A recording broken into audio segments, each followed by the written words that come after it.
What is up, YouTube? I know it's been a few years since I've posted up some content, but I finally came up with something that I feel was actually worth posting. So over the years, I've had a few different backpack sprayers. I had a Strom, the motor went out. I had this kind of Flowzone knockoff Alien Tabby that I got on Amazon. Over the winter of 2024 into 2025, that hose right there, it had actually split on me.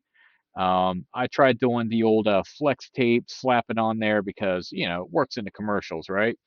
So I tried that. It worked fine for the water that I tried, but then I put chemicals in it, and then this happened. So then I proceeded to take a chemical bath of 2,4-D and triclopyr. That was not very fun. So after I shut everything off, jumped in the shower, cleaned up, I got a hold of Flowzone and said, "Hey, here's what's going on. Any chance you guys can help me out?" So I don't know if we'd call this a sponsor video, but they did come through. They give me a discount on this brand new shiny Flowzone Cyclone. I just picked this up a couple of days ago, and so I had just got everything put together. As you see here, this is kind of how it comes out of the box. Everything is all kind of separate from each other. The hose comes separate off of the sprayer. You have your battery, the charger, your wand sprayer, the wand extension.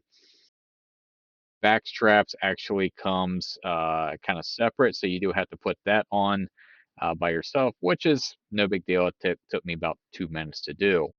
So as you can see here, we've got everything unboxed. I've got everything put together. I just used a adjustable wrench to get the hose connected. No big deal there. And a Phillips screwdriver just to get the holders on to hold the sprayer wand into place. And then on the back, you just have the straps there to just tighten down. No tools needed for that. And again, here you can see where the hose hooks up. Just a adjustable wrench will get you in business on that. It took me about 30 seconds to get all that tightened down.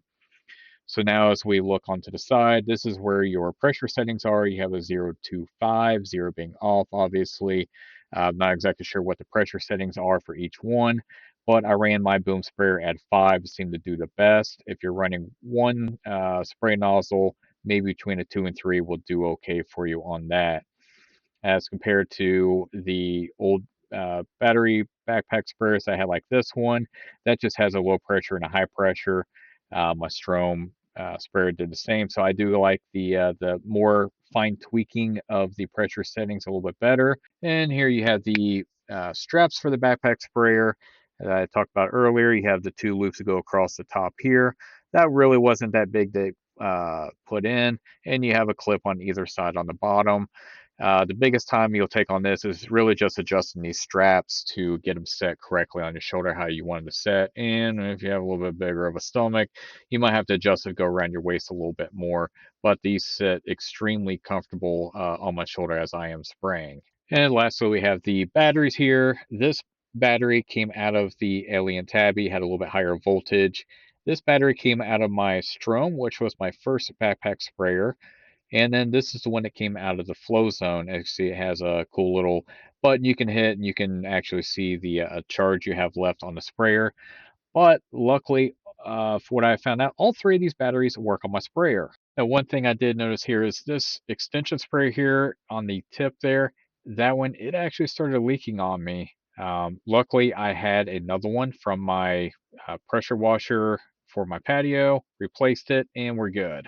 And of course, you want to see the backpack sprayer actually spraying. There, as you can see, I am spraying across the yard, just doing a test spray. And this is before I replace the wand nozzle, so you can see the drip there in front of the boom sprayer. But after I had adjusted everything, bumped everything up to 5 on the pressure settings, this thing works absolutely amazing. So, the $1 million question is this sprayer actually worth it? And would I recommend it? Short answer, yeah, absolutely. Price wise, it's right in line with the sprayers I've used before, so you're not really paying extra just for peace of mind. But honestly, if I could go back and start over, this one would have been my purchase from day one. What really sold me is how easy it is to replace parts. And the biggest one, the hose. Because let's be real, that's exactly what failed on me before. And yeah, I definitely felt that one. If you ever had your equipment turn on you mid job, you know what I'm talking about. If this helped you out, hit that subscribe button and drop a like. And I'm curious, what's something you wish you had just bought right the first time instead of learning the hard way? Let me know in the comments.